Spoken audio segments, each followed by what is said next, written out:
Good evening, everyone. Can you hear me?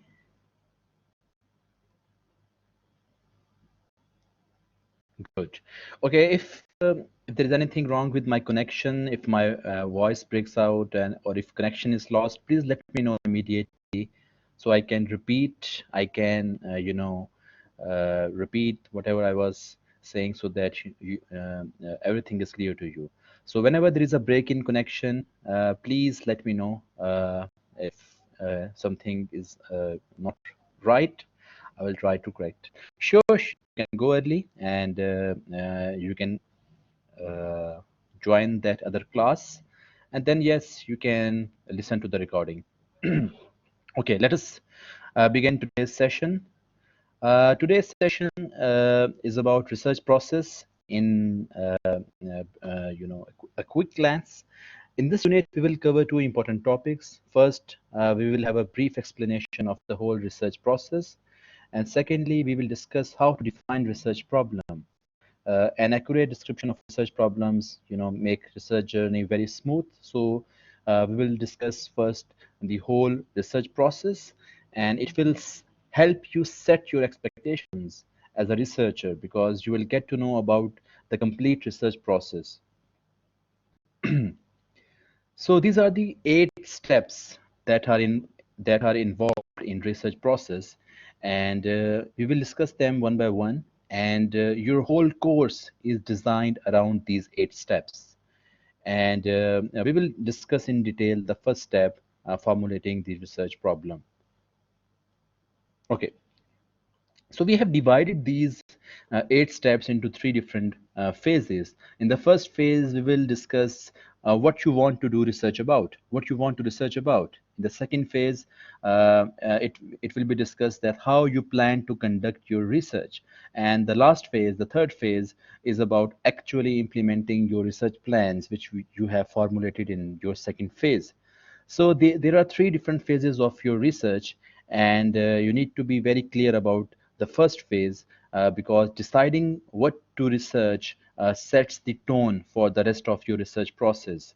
It is just like laying the foundation of your research, and if the foundation of your research is laid rightly, then the research process goes pretty smoothly. So first of all, when we talk about problem, research problem is your destination. Taking metaphor of journey, the end point where your journey leads to is destination, and that is research problem. So you need to be very much clear and very much specific in defining your research problem, because the better your research problem is defined, the better your research, your subsequent research steps will be. Let us take an example of a well-defined research problem. For instance, you are interested in buying laptop, and your problem is that you want to buy a laptop. This is your problem. Now, this is a very broad problem. It is not a very well-defined problem. Why it is a broad problem? Because there are thousands of laptops designs that fall under the category of laptop. Now you need to specify what kind of laptop you're looking for. If you say that you're looking to buy a laptop with 1 TB memory, with specifications like Core i9, 10th generation, which falls within the 8,000 RMB price range. Now you have defined your problem more specifically. And the number of laptops that fall within this definition, they fall drastically as well. So there will be fewer laptops to choose from. So the same is the case with your research problem. You need to define your research problem very precisely. If you are not able to define your research problem precisely, then the subsequent research steps will be quite difficult. So let us take an example and get deep into this discussion that how you should formulate a research problem and what considerations should be your priority while formulating a research problem. For instance, you want to do research on culinary tourism in China. Now, culinary tourism is food tourism, When food becomes a major attraction to visit a destination, it is called as a food tourism or culinary tourism. You are interested in doing research on food tourism in China. So, before choosing this topic, before doing any further investigation on this topic, you need to answer four questions. First of all, have you got sufficient funds to do this research? Because doing research on food tourism would involve traveling extensively across China. You might be visiting Beijing because Beijing has a special delicacy like Beijing duck. You might be visiting Urumqi because Urumqi has a special delicacy called as tapanchi. So these are different delicacies of different regions. So you might require visiting extensively across China. So have you got sufficient funds to do so? If you have not got sufficient funds, then it means that you will be doing research from your personal funds, and which is not advisable. Um, you know, uh, if personal funds are spent too much, if it requires too much spending, then personal funds are not the required way to go. Why? Because research is an expensive process. If it just involves traveling to one location, if it just involves copying, printing costs which are minimal cost, then it is okay. But if it involves traveling to extensively to other destinations, staying in hotels, etc., then it means that you need to have sufficient funds if you want to accomplish your research objectives. Have you got the time available to conduct the study? Now, this research topic, food tourism in China, it might be a very time consuming research topic because involves extensive traveling, it involves interviews. So, you might not be able to finish this project within the stipulated time of 4 months. You have 4 months to complete your research project. So, have you got sufficient time? Maybe you don't have sufficient time because you have to fulfill the requirements of other courses as well. So you don't have the sufficient time. So it means that this topic might not be feasible for you because of the time constraints. Have you got knowledge of relevant disciplines? Now, this topic, food tourism, is related to tourism domain, and I believe that tourism is not offered as a subject in College of Business and Public Management. So it means that many of you might not be acquainted with the basic philosophies of tourism as a subject. So if you have developed sufficient understanding by reading literature, it is well and good. But if you don't have relevant expertise, relevant knowledge of the field, then it means that you need to choose those topics which you have relevant knowledge of. So I will suggest that you should choose your research areas from your majors. If you are a marketing major, it would be better if you choose from marketing discipline. If your major is management, then it would be better. uh, it you can also choose from other business relevant domains as well. For instance, if you're a finance major, yes, you can choose a topic from marketing or from management as well, but please remain in the business domain. This is our main requirement. Lastly, have you got sufficient knowledge of skills needed to conduct research? Now, this is my responsibility to impart sufficient knowledge, to impart sufficient skills so that you can you know expertly complete this research process. You don't need to worry about the last step. This is my responsibility. You just need to take into account these first three important factors. So your research problem should be feasible, and the feasibility should be calculated on the basis of the fundings, the time availability, and the knowledge of the discipline.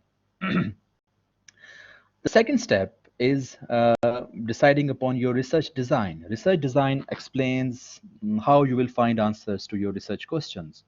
The strength of what you find largely depends upon how it was found, because there are certain protocols, there are certain guidelines. You have to follow those guidelines, and if you don't follow those guidelines, your research will not be considered believable by other people.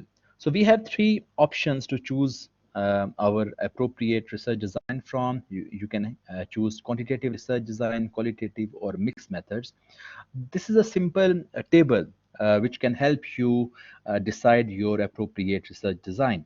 If your research problem is well defined, it is well structured, then it is okay to follow quantitative research design. If your research objective is explanatory and correlational in nature, then again you can follow quantitative research design. And if you're not sure about what is explanatory, what is correlational, what is structured or unstructured approaches, please refer to the previous session, the first online session. We have explained in detail all these discussions. If you are following survey questionnaires, then you can use quantitative research design. If the theory is well developed, again you can choose the quantitative research design.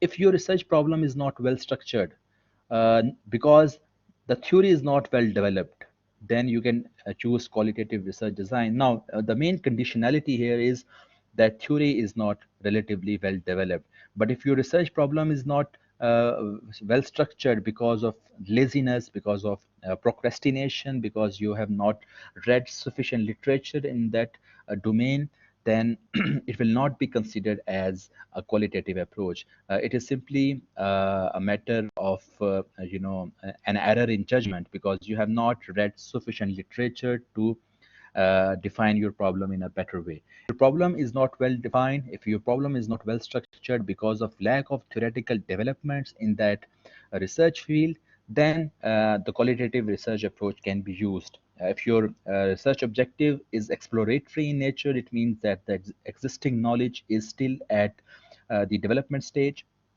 Again, you can follow the qualitative research approach. So if you're using interviewing and observational data collection techniques, qualitative research approach is the way to go. Sometimes researchers, they follow a mixed method approach where they combine the different features of quantitative and qualitative research designs. For instance, recently, I read a new study which developed a scale. The scale was called as scale is basically a research instrument, and we will read about research instrument. Developed a research instrument about the fear of COVID-19. So they wanted to measure the fear of COVID-19, and the fear of COVID-19 was measured following a mixed method approach.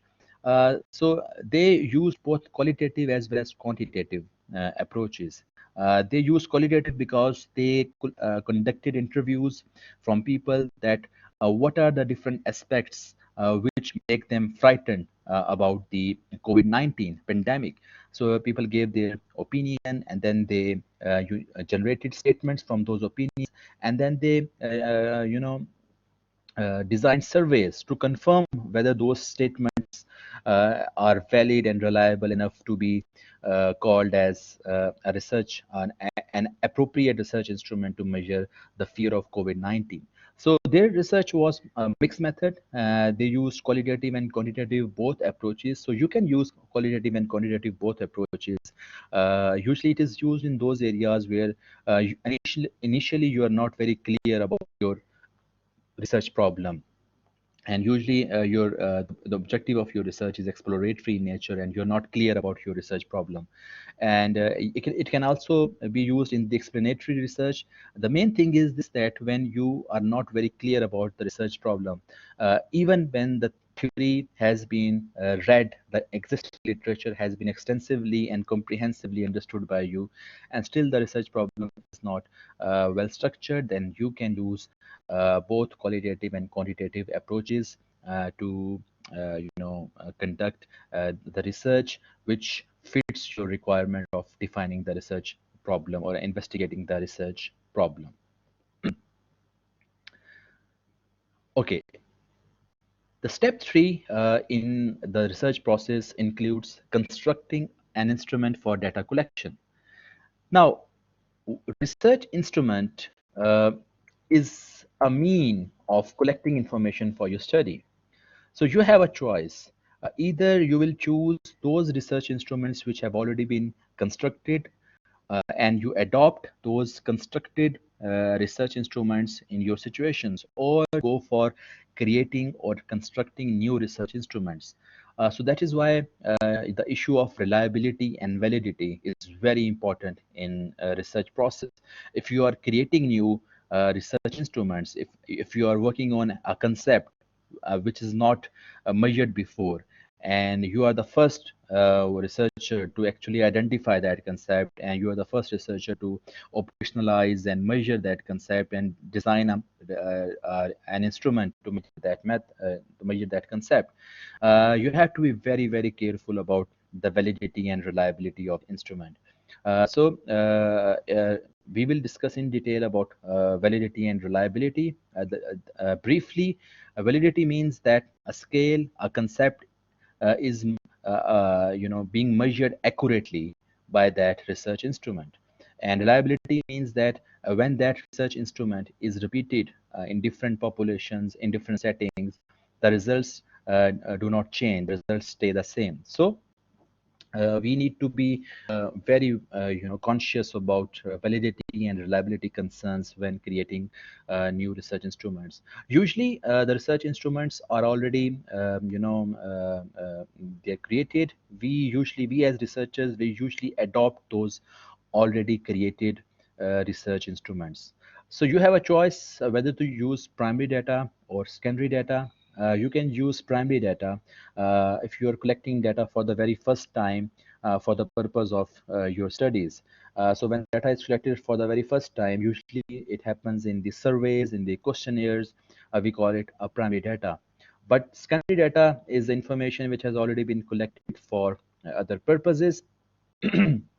Secondary data includes, GDP, Human Development Index, your GNP, your stock market data, annual sales, annual revenues. All these are part of secondary data. So it really depends upon your research problem, whether you want to use primary data or secondary data. It depends upon your research problem. So it is a choice which you need to make considering your research problem. Okay, so if you are choosing, as a survey method, if you are choosing a research instrument which has already been constructed, or even if you are creating a new research instrument, because creating a new research instrument means that you need to follow different protocols. But let's say, for example, that you have adopted research instrument from different sources. You should conduct a pre-test. A pre-test usually involves conducting a pilot study. The pretest of a research instrument should not be carried out on the sample of your desired population where you want to conduct your study, but it should be carried out on your population which you are not proposing to study. For instance, if you want to conduct research on students in your university, you want to collect data from students in your university, you can conduct pilot study on students from another university, because they will not eventually be part of your sample. The students studying in your university will eventually be part of your sample.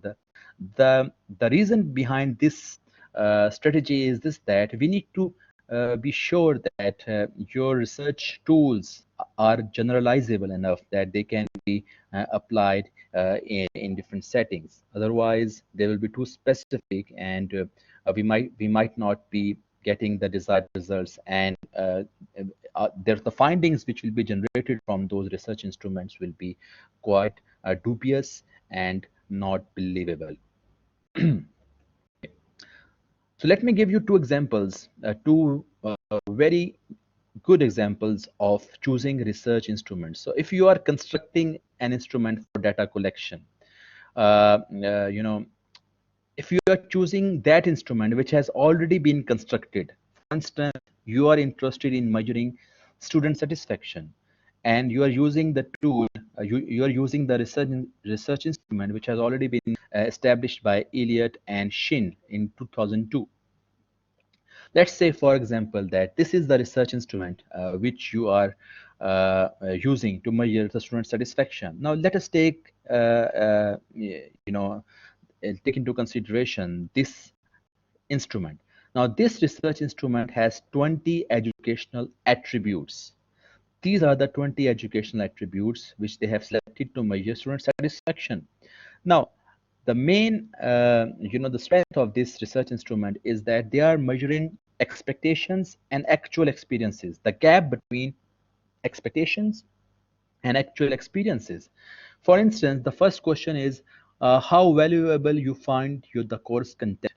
Okay, uh, this is their ideal scenario. This is their expectation. The student A says that from if you are measuring the responses from 1 to 7, if 1 holds a very low importance and 7 holds a very high importance.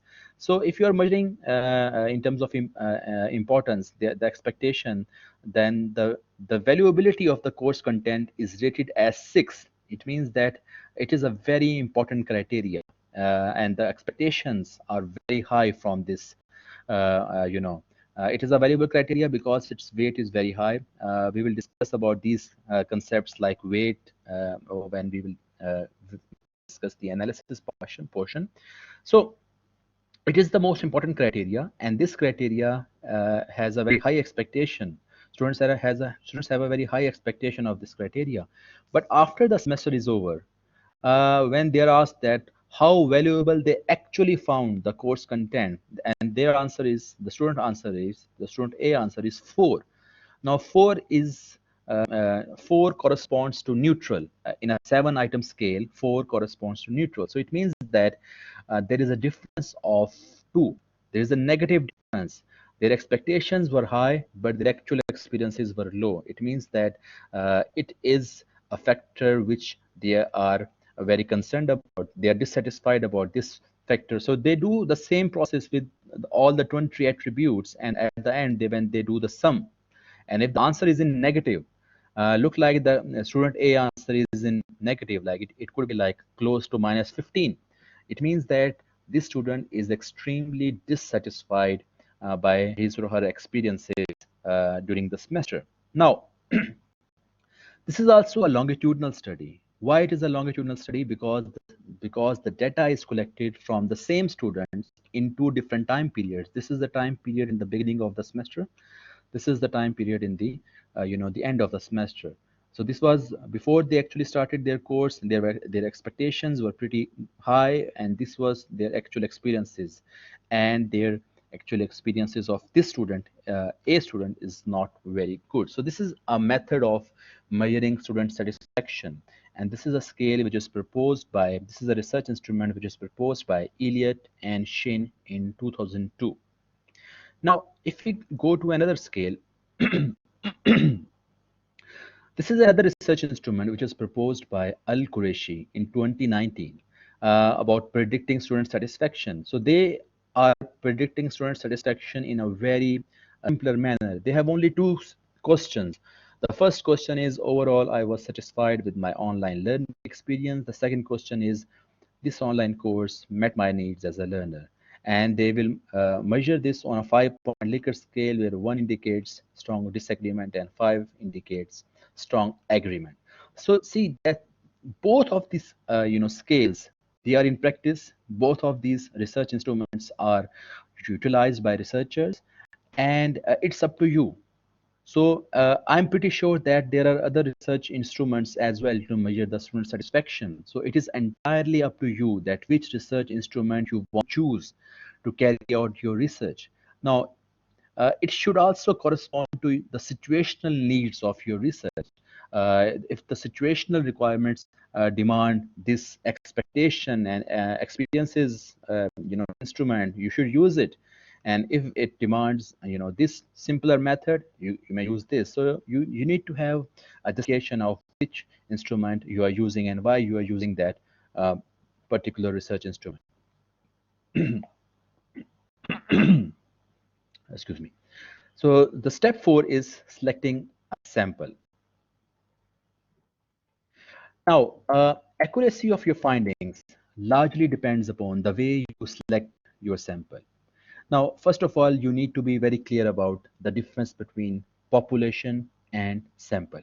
For instance, if your purpose is to conduct a research on students studying in all the universities in the Zhejiang province. Now, Zhejiang province has close to 50 to 60 universities. and thousands of students are studying in those universities. Now this is your sample. Okay, this is your population, sorry. Now what would be your sample? Now you should be very careful here, because your sample should represent your population. Just imagine that you have only collected data from your university, WKU University. Only one Chukin University is, the premises of one Chukin University is utilized to collect data. Now you are collecting data from a university, from a single university, and you plan to apply the findings. You plan to generalize the findings to all of the province. Now this is, quite audacious of you. The reason being that your sample is not representative, and to my understanding, why it is not representative, because your university is a joint venture between an American university and a Chinese university. The other universities in Zhejiang province, they are not like that. They are either public universities. Most of them are public universities. Very few are private universities. So they have a different structure. They have a different curriculum. They have a different course plans. They have different teaching styles. So it means that you cannot choose this sample to represent the your population.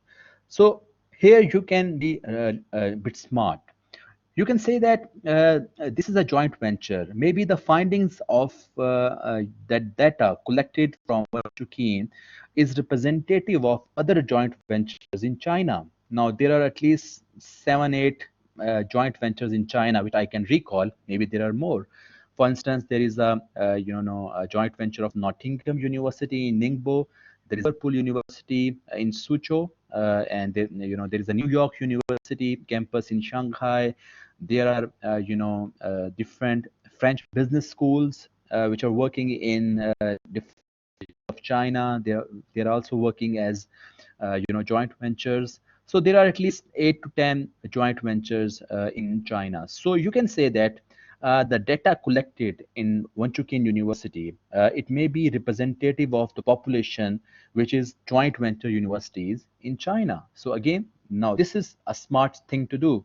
So you can collect data from a single university, and you can apply to other, you can generalize. But again, you need to be very careful, because the level of joint venture at Vanchukin is different. The level of participation, the Americanization is at different extent this university as compared to the Liverpool University or the Nottingham University branch at various cities in China. So you need to be very smart, because if your sample is not representative of your population, then we cannot really generalize your results, and it is not possible to study all the elements of the population. For instance, you cannot study all the consumers. Okay, if your population is limited in number, then you can study all the elements of the population. But if your population, it is huge, like students, like consumers, like online consumers, they are in millions. So you cannot it is not feasible for you to collect data from all the population. So that is why you need to be smart in selecting your sample. You need to be smart to make sure that your sample is representative of your population. That is why you need to avoid bias, and we will be studying different sampling techniques, and I will explain the strengths and weaknesses of different sampling methods. For example, if you refer back to the two research instruments which we just discussed, the first study by Elliott and Shin, and the second study by Al Qureshi, both have used different sampling strategies. The earlier the expectation and actual experiences research instrument, which was proposed by these researchers, they have used convenience sample of 1805 students from all different stratas of university, the freshman, sophomore, junior, and senior students from a single university. Okay, so they have tried to be as comprehensive as possible, and they have collected data from all the stratas studying in a single university, and the sample size is fairly large. On the other hand, Al-Quraishi, they have collected only 165, subjects. They have and they have also tried to be very inclusive. They have divided the data into two groups: graduate and undergraduate students. And one more thing, that this university where they collected the data from is a private university, mid-sized non-profit university in Pennsylvania. Okay, so now you need to be very careful here, because the data size, the sample size is very, very different between these two studies. This is a huge sample size, and they call it a convenience sample as well. It means that maybe the researchers belong to this university, they are affiliated to this university, or it was very easier for them because they were affiliated to this university. It was easier for them to collect data from there. On the other hand, they have just collected this much of data, but there is a reason why their data is so limited in size, because there is a criteria. Only those students who were considered who had taken at least one fully online course. And maybe in 2018 or 2019, when this study was being conducted, taking fully online course was not in trend. That is why only 167 people qualified to their criteria. So this is called as purposive sampling. They have applied purposive sampling. Al Qureshi, purposive sampling is similar to convenience sampling, but the main difference is this: that in purposive sampling, you have a criteria, and you only select those subjects who qualify in that criteria. Like the criteria in this study, Al Qureshi study, is the those students who have at least taken online courses. So you need to be very careful that even though they have chosen convenience sample, but the size of the convenience sample is large. Even though they have chosen purposive sample, but the size of their purposive sample is pretty small. So you need to take into consideration your sample size and your sampling strategies. Okay, next step. Step 5 is writing a research proposal. Now, when you are writing a research proposal, you need to tell your readers about your research problem and how you are planning to investigate. So, by reading your research proposal, the reader can judge the potential of your research. If it is a very good knowledge gap, it is a major knowledge gap, it is a minor knowledge gap, it is a well-defined, well-connected theory, it means that this research has a potential. And you need to also justify your strategies. If you are choosing if you have chosen quantitative approach, why you have chosen quantitative approach. For instance, if you have chosen convenience sampling strategy, why you have chosen convenience sampling strategy. So you need to justify your selection of approaches and strategies in your research proposal as well. Research proposal is one of your assignment as well. I think the timing of this assignments comes somewhere in late October. So your research proposal format will be provided to you, and you will start collecting data after approval of your research proposal. The step 6 involves collecting data. So after your research proposal is approved, the next step is data collection. So as a research student, all of you will be engaged in actual data collection. Copying information from Google, Baidu does not count as data collection. So data collection depends upon your research problem. If you're analyzing employees, you may need to visit organizations to collect data. If your problem investigation involves gathering data from frontline service employees, you may need to visit restaurants or retail stores, hotels. If your problem involves consumers, then you may need to visit shopping malls, and you may also collect data. You may also make decision against the online versus face-to-face methods. So you can choose those methods, or you can combine both the methods. Another important issue is ethical issues in data collection. You need to be very ethical.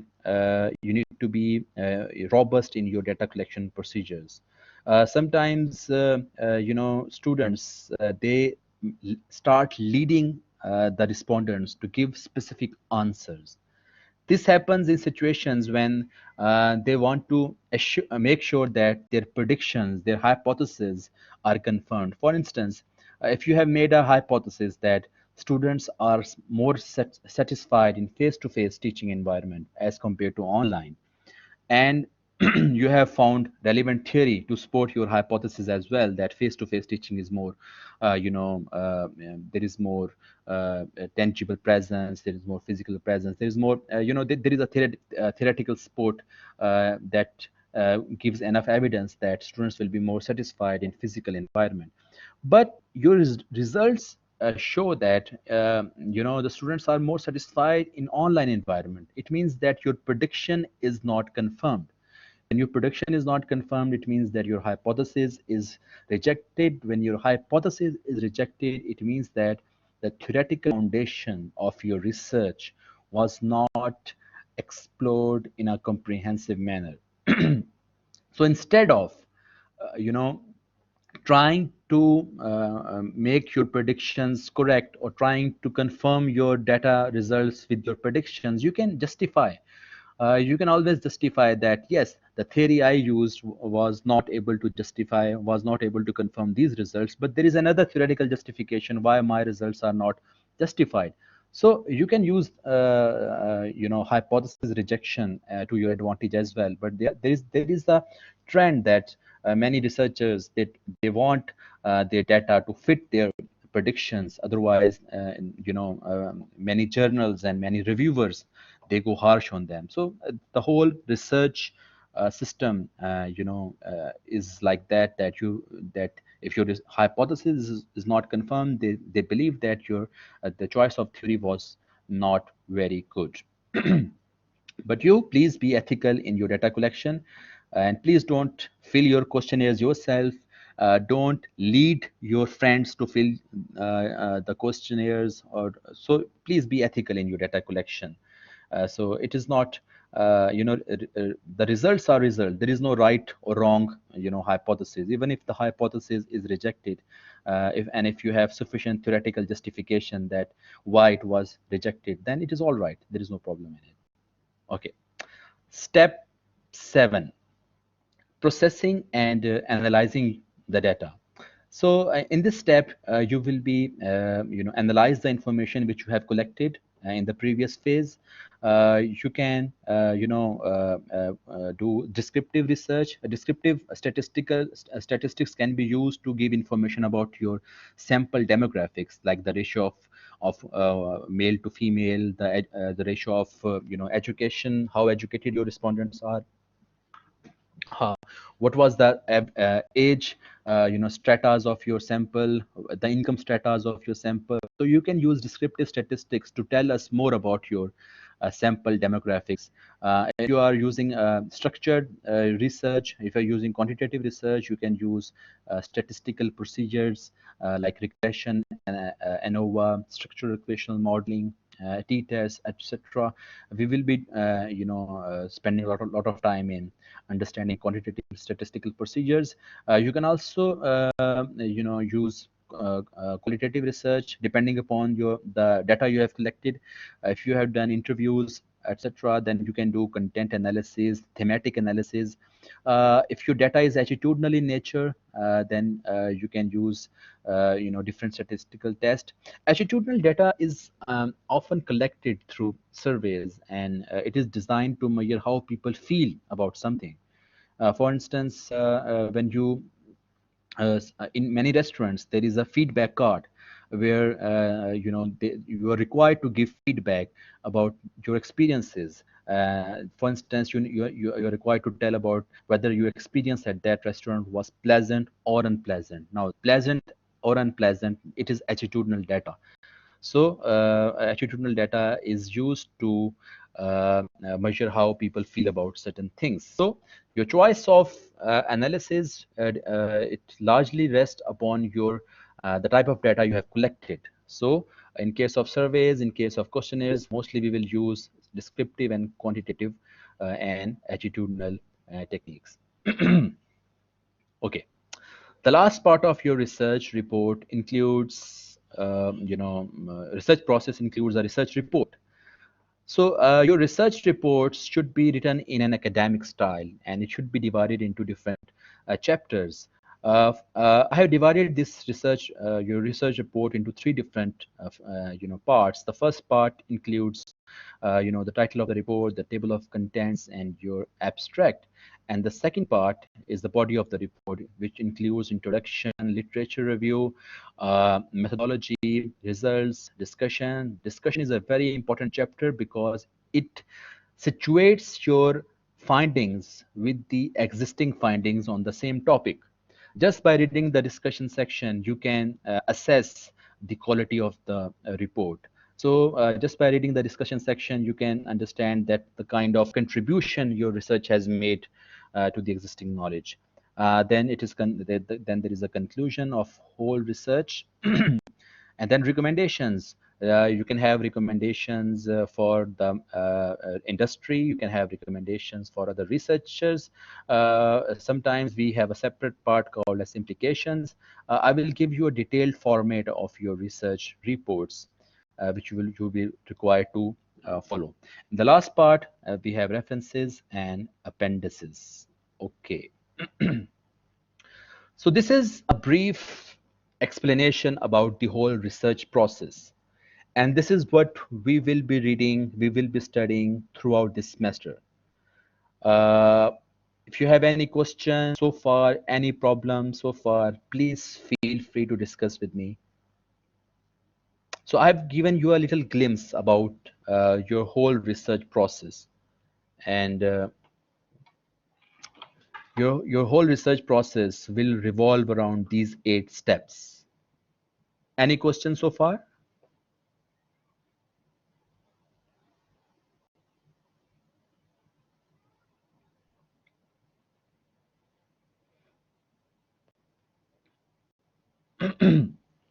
Okay, so if there is no question, I can carry on then. Now I will discuss the first step in detail. So the first step in your research process was formulating a research problem.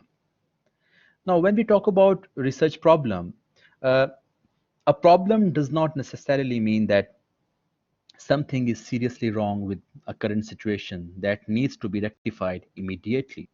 A problem could also indicate an interest in an issue where finding the right answers might help to improve an existing situation. Uh, so problem can be defined as any situation where a gap exists between an actual state and a desired ideal state. So the first consideration in selecting a research problem is your interest in that research problem. Now this is very important, that it is important that you should, there is a question. Okay, you mean the best population is for, no, not at all. I do not mean to say that the best population is a Wanchukian University student.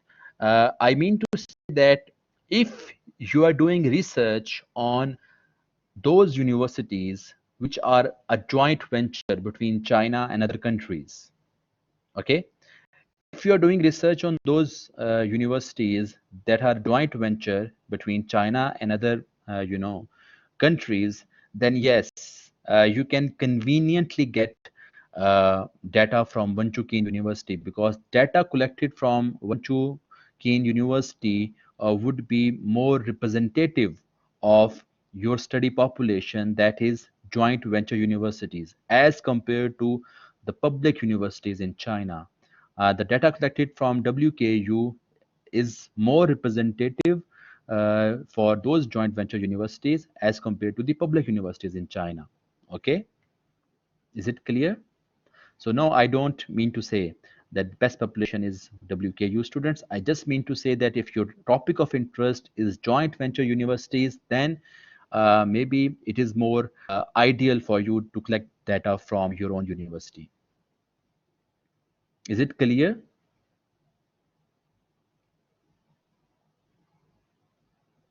Nice. Okay. So the first consideration in selecting a research problem is your interest. Now, you should use this opportunity to investigate that topic which is interesting to you, which you feel that it interests you. Okay, so it should not be regarded as any other research report for any other subject which you are supposed to do mandatory, which is mandatory for you, and you just for the sake of passing that class. No, you should use this opportunity to conduct research, to investigate that area which is really interesting to you. For instance, you may be interested in online gaming. That let's get to that investigative part, that you become an investigator in an area where you are actually interested in. So if you are interested in online gaming, okay, let's link that to some business concept and do research on this. So my main recommendation is this, that you should be doing research in those areas which are extremely interesting to you, which you find extremely interesting. Secondly, the magnitude of the research problem should not be too broad or too limited. Let me give you an example of too limited or too broad research problems. For instance, uh, just assume that you are doing research on a menu of student cafeteria, how the menu of student cafeteria affects the students' performance. First of all, you need to make sure that whether this is a relevant topic or not. Is menu of student cafeteria, what is in lunch, what is in dinner today, is so important that it will affect the student performance? Is it a relevant issue or not? Okay, if it, even if this is not a relevant issue, if, if because it might not be relevant, because if you don't like the menu, you can simply order from online. You can simply ask, any other food delivery services which will deliver food at your doorstep. So first of all, it might not be relevant, and even if it is relevant, the magnitude of the research is very limited. If there are 100 reasons that affect student performance, then might be this student cafeteria menu might be the least important reason. Okay, to my understanding, but for some people it might be very important, and you know you need to be very careful about the scope and magnitude of your research, because I believe for most of the people, this is not a very important consideration, because if the menu is not to their liking, they will simply order online. It should not affect their performance as a student. So this is a too limited a scope for their research. Uh, Sometimes the magnitude of your research is so broad that it is very difficult for you to encapsulate the whole research paradigm within a stipulated time period. For instance, in 1998, there was a book published by a very popular author, Huntington. The name of the book was Clash of Civilizations. Now, that was the title of the book. In that book, the author has argued that this world is slowly moving towards clash, because there are civilizations. There is an Eastern world. There is a Western world. There is a developed world. There is a developing world. There is a religious world. There is lesser or non-religious world. There are so many different, there are so many bipolar groups in the world, that we are slowly moving towards the clash of the civilizations. Now this is a hypothesis, this is a prediction which this author presented around 20 years ago. Now, if you want to do research on this topic, the clash of civilizations, now this is a very broad topic. Now, you might be saying that you might be studying China in the same, perspective, that yes, if we consider China as an Eastern Bloc and America and Europe as a Western Bloc, we can see that there is a clash of civilization in that perspective. But it is a very broad subject. Who will be your population? How will you collect the data? These are all the problems which will surface once you start digging deeper into that topic. So you need to be moderate in your scope. It should not be too limited, and it should not be too broad. Measurement of concepts. I mentioned previously that There are many concepts which have already been measured. So you should try, choosing those, research instruments which have, measured those concepts. But there are certain concepts which are not possible to measure, like eternity. How do you define eternity? How do you operationalize? How do you measure eternity? Does eternity mean next 200 years? Does it mean next 2000 years? Does it mean next 2 million years? There is no proper definition of eternity. This is something which is, beyond our imagination. So there are some concepts which we cannot define. Even there are some concepts which we can define, but they are not easily measurable. Like, can you measure honesty? Can you devise a scale, a researchment to measure honesty? What if you ask someone a question? Do you think you are honest? And that person answers strongly agree. Is it believable? Is it acceptable? So measurement of concepts is something which you should take into consideration. Level of expertise, which we have discussed, should be relevant to your business spectrum. Availability of data. Now, again, if you are doing applied research, availability of data may be an issue. If you're doing applied research on smoking organizations, will they let you access data that is not publicly available? You want to do research, you want to do a basic research as well. Availability of data might be an issue in basic research too. You want to do research on disabled employees in leadership roles. Will it access to those disabled people who have leadership roles? Are they easily identifiable? Are they easily accessible? If you're doing research on chief executive officers, CEOs, can you get access to them? So data is an issue which needs serious consideration. You should not be choosing those populations which are not easily accessible. Ethical issues. Some problem statements, investigation of some problem statement involve, breaching some privacy codes. For instance, there is a research approach called as netnography. In netnography, you actively observe the behavior of other members in an online group.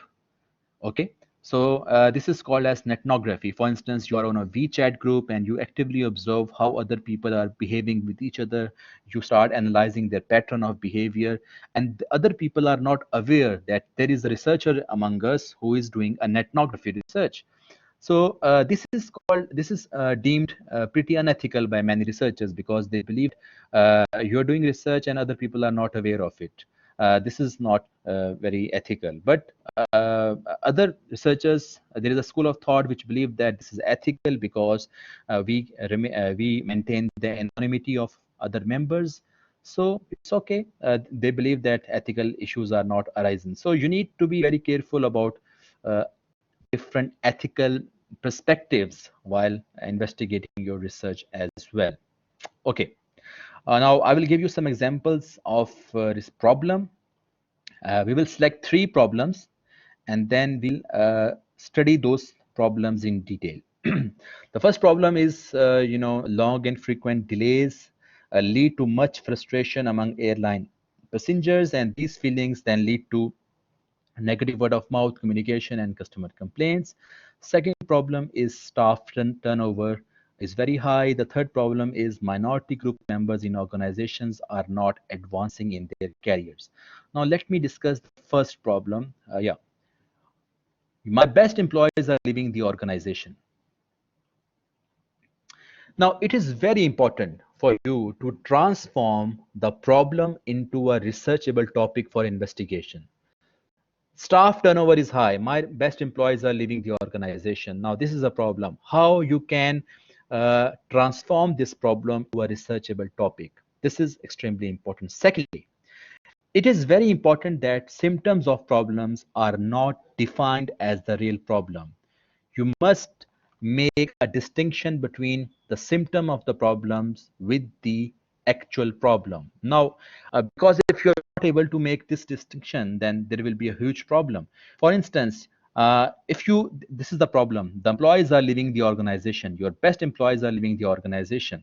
You ask why my best employees are leaving the organization? And after some contemplation, you reach this conclusion that because they are not satisfied with their jobs. Okay, now the problem is clear to you that my best employees are leaving the organizations because they are not satisfied with their jobs. You construct a hypothesis, you make a prediction that employees who are not satisfied with their jobs are leaving the organization. You collect data, and to your amazement, to your surprise, this prediction is rejected because your best employees are not leaving the organizations because they are not satisfied with their job. This is not the real answer. They are leaving the organizations for reasons other than satisfied with their job. Now, what did you do wrong? You did wrong by not going to the the deep down by the to the root cause of the problem. So it means that how important is literature review? You should have a comprehensive literature review. So for instance, just by reading few articles, if you are formulating your hypothesis, if you are formulating your predictions, if you're constructing your predictions might not be, might not get support from your data. So here you have made a very classic mistake that you have make up you have mixed the symptom of the problem with the actual problem. Your best employees are leaving the organization. Why? Because they're not satisfied with their job. No, this is not the answer. Again, dig deeply why they are leaving the organization. Why they are not satisfied with their job? Because they do not find a challenge in their job. Okay, again, dig deeply. Why they do not find a challenge in their jobs? Because they do not have control over their work. Okay, so they do not have control over their work. That is why they are leaving the organization. Dig further. Go down, go towards the root cause of the issue. Because they do not have a lot of influence or planning, executing and evaluating. Is this the reason for them to leave the organization, to quit the organization? Why they do not have influence? What is the answer to this? Because we have been reluctant to delegate. Now, this is the issue, the delegational issue. When you don't delegate, employees their responsibilities, they don't owe the work. And when they don't owe the work, they are not very motivated to do their work. And when they are not motivated to do their work, they quit the organizations. Okay, so it means that you need to be very clever and very smart in making a distinction between the symptoms of the problem with the real problem. If you are by mistake, if you consider symptom as the real problem, and then you will end up making a prediction which will not be confirmed by your data. So you need to be very careful, and you need to keep asking whys. You need to keep digging deeply until you reach the root cause. Okay, next example. Minority group members in organizations are not advancing in their careers. Okay, so this is a very broad topic. Okay, now we need to infuse specificity and focus to investigate it. For instance, what do we mean by minority group? We need to make it more specific. So what is minority group in our research? How can we define that this is a minority group? Minority group may be females. Minority group may be ethnicity. It may constitute black people, or it may be related to a region. So what is actually meant by minority group? You need to make it very specific and precise. You need to set clearer boundaries. For instance, if you have defined accurately, precisely defined minority group as black woman or Asian woman or Muslim woman, let's let's stick with black woman. If you have defined minority group as black woman, then your research problem will be like that. The black women in organizations are not advancing careers. Now you need to set boundaries. Now, to establish clearer boundaries, you need to gather preliminary information about the context. For instance, what is the ratio of black women in organizations? What is the ratio of number of black women top executives in the organizations? What is the ratio of black women to white women in organizations? What is the ratio of black women to other minority women in organizations? and at what level black women are not able to advance in their careers. For instance, you get this information that the ratio of black women in top executives is very less than, and black women are not advancing in their careers mostly beyond the mid-level management. So it means that you need to you have set the clearer boundaries. Now your research statement is clearer. Black women, so we define this this problem as in a more precise manner, in a way that black women in organizations are not advancing beyond middle level management. Okay, so we have further defined, we have further precised, made a precision in our problem definition. Thirdly, we need to select a perspective, a theory from which we investigate the subject. Now, just by reading some literature, just by reading some articles, we come to realize that two very important perspectives are used to define, to study the minority group members. One is institutional racism. Now, this is a stream of, theoretical knowledge which has been often used to study minority group members. Another one is implicit stereotyping of minority group. Implicit stereotyping is another theoretical stream which has been continuously used, thoroughly used to study minority group members. So these are the three ways in which we can convert our problem to a more precise problem statement. Thirdly, okay, this is the problem which is often faced by people. I think all of you have experienced this problem. For instance, when you are boarding a plane, first of all, you have, there are various stages in which you have to wait. First of all, you wait for your boarding pass in long queues. After that, you wait in the boarding room for your flight announcement. After that, you wait in the queues again to get into the aeroplane. After you get into the aeroplane, again you wait in your seat, waiting for the flight takeoff. Now there are various stages in which you have to wait for, where you wait for your flight to take off. Now, if these frequent and long delays are, they're not pleasant, they're unpleasant, then it will cause switching behavior and negative word of mouth communication by passengers, by employees, and this will eventually lead towards the firm, affect the firm profitability. So it means that this is a problem which is worth investigating. Now, we can convert this problem to a problem statement. The problem statement consists of two important, elements. First, it is research objective. Second is called as research question. Now, you need to be very clear about both of these terms. Research objectives are researchers' expected outcomes. That is, when you conduct a research, what you expect to achieve at the end are your objectives. And the research questions are more specific. Research questions usually inform our main line of inquiry, how we turn our problem into a researchable problem. It may also tell how our research objectives will be achieved. So both research objective and research questions are interconnected, intertwined. So let's see that how our research objectives are derived from the problem.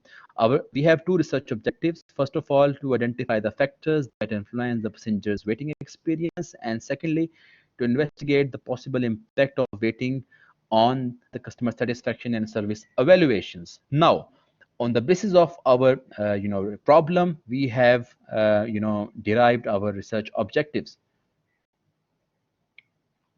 So we have defined at least four variables in this situation. First of all, factors affecting waiting experience, perception of waiting time, service evaluation, and customer satisfaction. So these are the factors which we have identified from our research objectives. Now, what is the relationship between these factors? Our research questions will help us identify, these, relationships.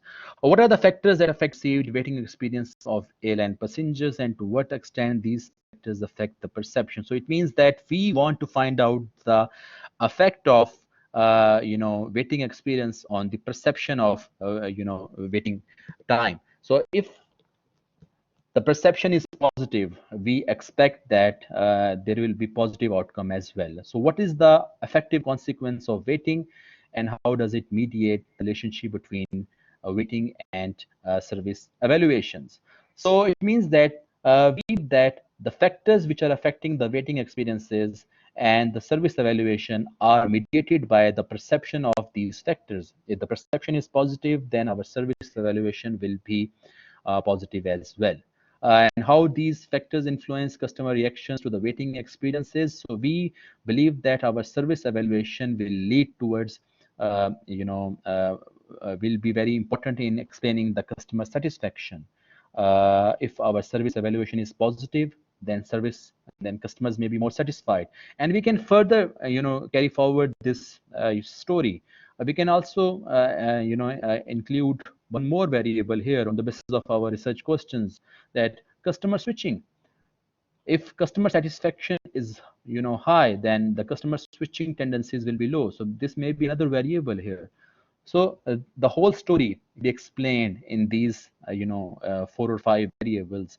So this is your problem statement. Problem statement consists of these two important,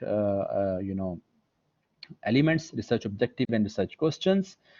And you can also draw your theoretical framework from your, problem statement. So we will discuss more about theoretical statement in our coming sessions. Okay. So how can you formulate your research problem? There are 7 steps. First of all, identify the main subject area of interest. Then you can dissect the main area to sub areas, then select that sub area which you find most interesting, and then you raise questions, formulate objectives. Let me give you a demonstration about this. Okay. Let's say, for instance, our broad subject area is domestic violence, and there are different, sub areas. There are 9 or 10 sub areas, and for instance, my area of interest could be the impact of domestic violence on children. So the problem would be, uh, domestic violence of children does a long lasting damage to children personalities. This would be my problem. Now, I would, derive research questions and research objectives from my problem. I will derive 2 research questions from this problem.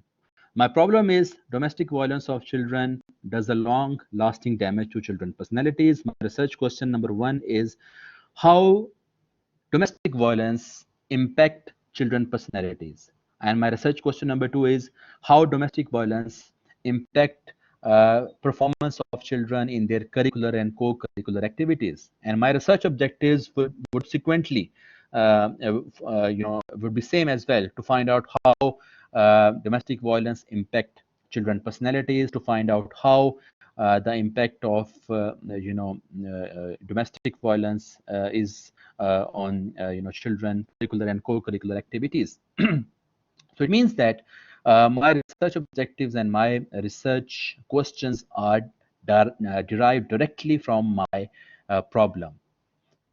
Okay, let me give you one more demonstration to make it more clearer to you.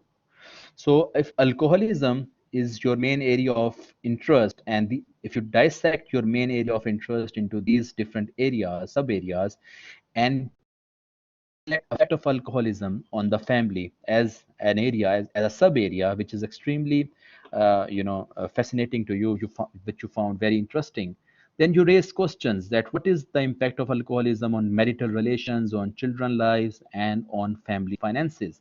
And then you directly transform your research questions to your research objectives. Like your first research question takes the shape of to find out the impact of alcoholism on marital relations. The second, to find out the impact of research question on children lives. Thirdly, to find out the impact of research question on family finances. So it means that your research question and research objectives, if you read research objectives, you can get knowledge about your research questions. If you read research questions, you can easily derive your research objectives. So both are very much interconnected to each other. Now, the next step be to find out whether these research questions are answered or not. Now, they have not This these authors, they have not included this step, and but I would include this step, that the step 6 should be to find out that whether these research questions have already been answered or not. Because if these research questions have already been answered,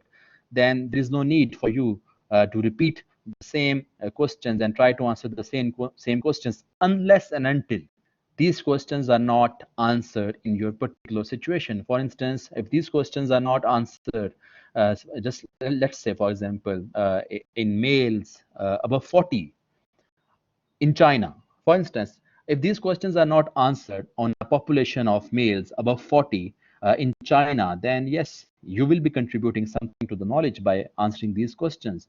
But this would be a micro knowledge gap.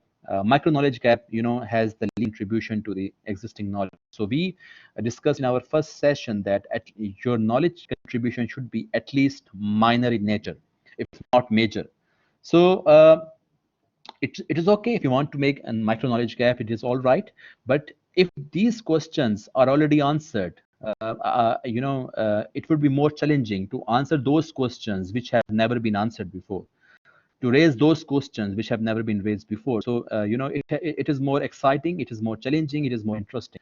So the seventh step would be, this would be then seventh step, to assess your objectives in terms of the criteria which we discussed earlier in our session: the availability of time, the financial resources, the expertise.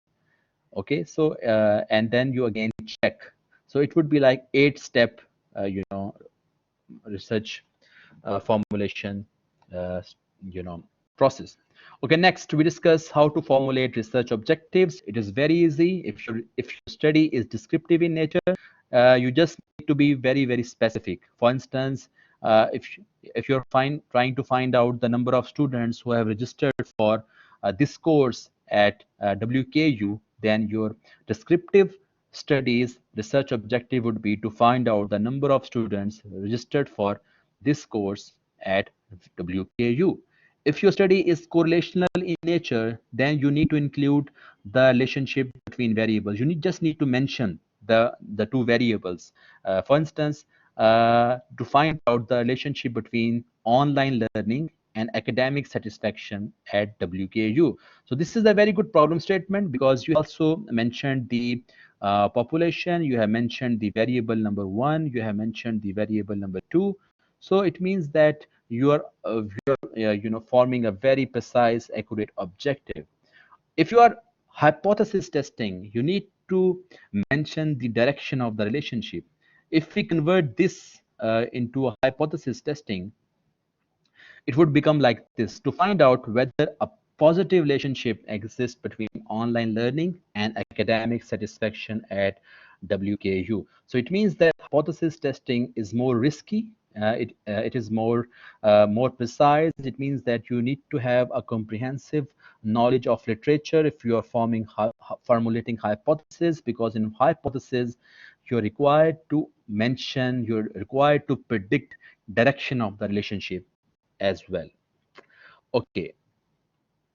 Uh, Briefly, you need to mention, we also discussed in our last slide that you need to mention population in your research problem statement as well.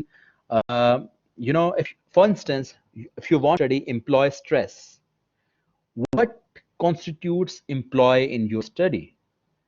Okay, so our employees constitute, what does employee mean? Do you want to study bankers? Do you want to study engineers? Do you want to study teachers? So what is exactly you are trying to study? So you need to clearly define your study population. For instance, if you are studying employee stress and you have chosen bankers as your population, the next step is to further specify it. Whether you have chosen the entry level bankers, you have middle level bankers, or senior level bankers, because the level of stress or the situational factors will be different for all these different employees. So you need to specifically define your study population as well. Okay, lastly, formulating a problem statement in qualitative research. In quantitative research, you strive to be as specific as possible. You attempt to narrow the magnitude your study. In qualitative research, you strive to maintain flexibility. You become more open and more flexible to include new ideas or exclude any aspect that you initially included but later considered not to be relevant enough to be a part of your study. So, in quantitative research, a research problem is stated before data collection, and in qualitative research, the problem can be reformulated several times after you have begun the data collection. For instance, you are interested in doing a qualitative research to understand rural consumer behavior, and your problem statement involves how consumers in rural China are different from consumers in urban China. Now, it is a very broad question. You go to a marketing executive of a company which market its product to both rural and urban consumers, and you ask the same question, but he or she is not able to understand your question because your question is too broad. You go back to some rural area and you try to understand how the consumers in rural areas they buy. You study their shopping habits. You study their buying habits, and then you reach this conclusion, and you read some literature review as well, that consumers in rural China are more price sensitive as compared to consumers in urban China. So you reformulate your research question, that are consumers in rural China more price sensitive as compared to consumers in urban China. So it means that you need to be more flexible when you are formulating a problem statement for qualitative research. Okay, so that's it. We are done for today's session. Any questions so far?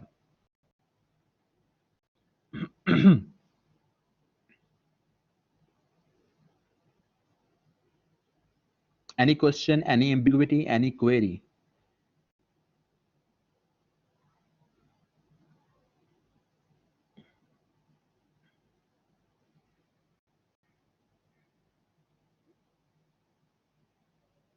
Okay, I will come to this.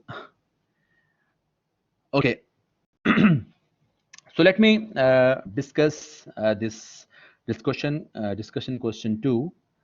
Uh, there is an article shared at resources. You are supposed to download that article and read it, and you are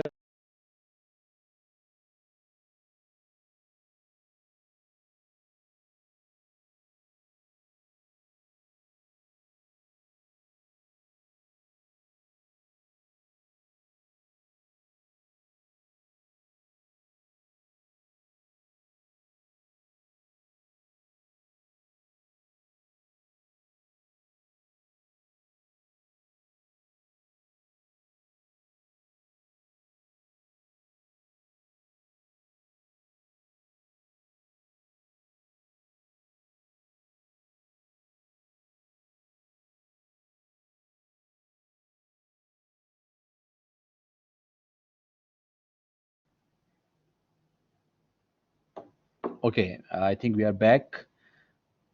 Can you hear me now? Okay.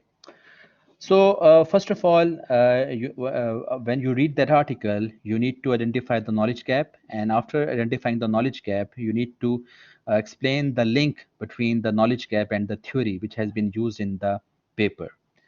After that, after your initial response, you need to evaluate the answers of three other students and discuss whether their justification is correct or not. Please be logical in your answers and justify your arguments, because if you are just appreciating the other student and without any logical arguments, this is not a very good response. So please try to be objective in your responses. So this is your requirement for this week. Okay. So now about sorry, this is a typo. This is AM. I apologize for this mistake. So the first response to the post, it shall be completed by Thursday night, and by Thursday night we mean 12 a.m. and we will be following Chinese Standard Time. The response to three other students, it must be completed by Saturday night. Again, this is AM. And please reply in 3 separate days. For instance, you can make your first response today, tonight, and you can make, two other, you can evaluate the answers of other students uh, tomorrow and day after tomorrow. So it would be like 3 separate days. So you need to reply in 3 separate days. Lastly, please do not attempt discussion question before your online sessions. I will not consider those responses. So you need to wait for your online session to finish. If you have not attended online session live, you need to, listen to the recording of that online session so that we can you can have a better understanding of your attempting the discussion question. So any ambiguity about your discussion question? Any problem about discussion question?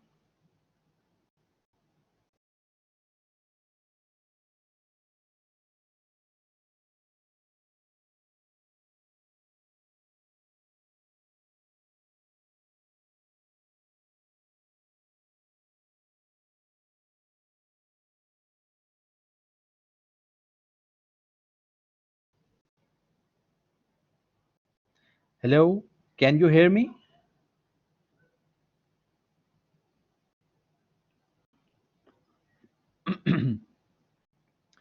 Okay, any problem? Any problem about discussion question?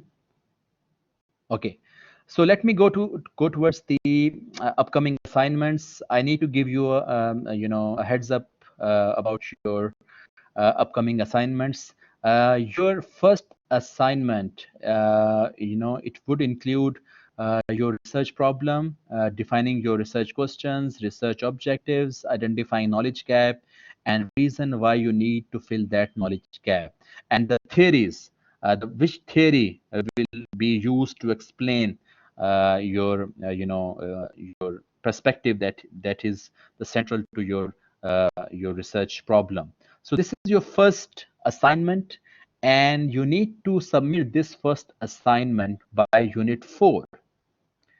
It means that the deadline for the first assignment is 3rd October.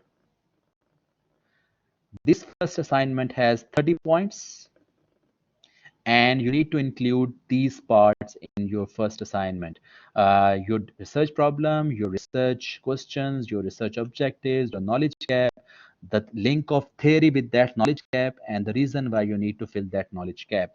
And please remember, please keep this in mind, that this assignment will be part of your final research report. So whatever you write in these assignments, they will eventually become part of your individual final research projects. So you should be doing research on that topic, which will become part of your research report. Your assignments and your research reports cannot be two different documents. So the sum of these assignments will become your research reports. Please keep this in mind. And the second assignment will be about literature review. Our next session will be about literature review, and that assignment is of 200 points, and the deadline for that assignment is 17th October. So I'm just giving you a heads up. I know still there is a lot of time left, but it is very important to give information about the upcoming assignments, so you are mentally prepared. Okay, any question about the lecture, about the DQs, or about the assignments? Please feel free to discuss with me.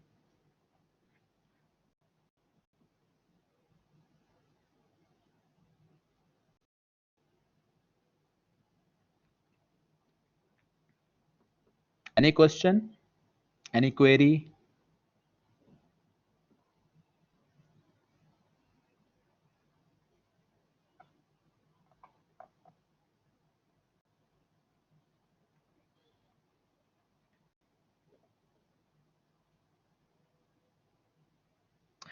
If you have any question, any ambiguity about a discussion question, about assignments, about the content of the online session which we've covered today, please discuss with me.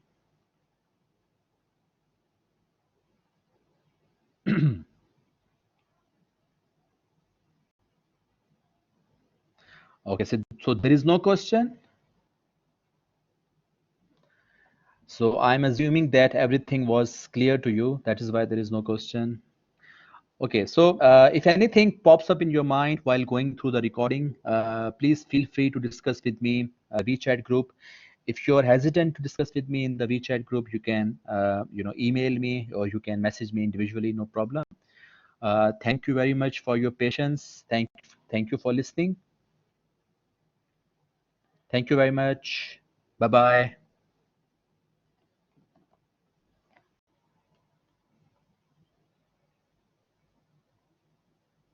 Okay, thank you very much. Bye bye.